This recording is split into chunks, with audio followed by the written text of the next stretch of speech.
This is where Zaire was shot. So I am Zeneta Everhart, and my son is Zaire Goodman. Zaire was shot and seriously injured in the massacre that happened here in Buffalo at the Tops grocery store. It was a nightmare. My son was shot by someone because he's black in 2022. For me, just this past week, when I saw what happened in California, I had to turn my television off for a minute. Here we are again. Every other month, here we are again. Here we are again. And the problem is, when are our lawmakers who can do something about it gonna get tired? When are they gonna get scared and frustrated, right? Like, when does that happen? Because I feel like that's the only way things are gonna change. A few weeks after, right, June 8th, I went to Washington, D.C. to testify before Congress to talk about what happened to Zaire and the need for gun reform. And my message to them is that don't be numb to this. This should hurt you. You should feel something when you see a news report.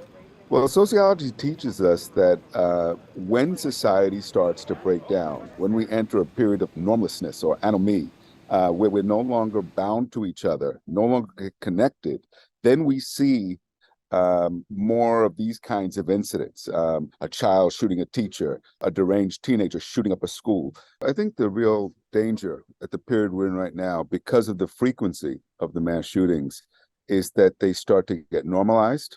And it shouldn't just be those who are directly affected. It should be others who are outraged by what we're seeing, because when that happens, it starts to tilt the balance to demand action from our policymakers, which we haven't seen. Be angry, be furious, call your elected leaders, make sure that they're supporting laws that prevent things like that from happening. Every time there's a mass shooting, my phone goes off because of the text groups that I belong to and these different organizations. And the messages are always, what are we about to do?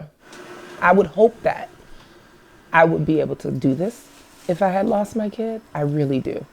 But I don't know the answer to that. But what drives me is Zaire's strength.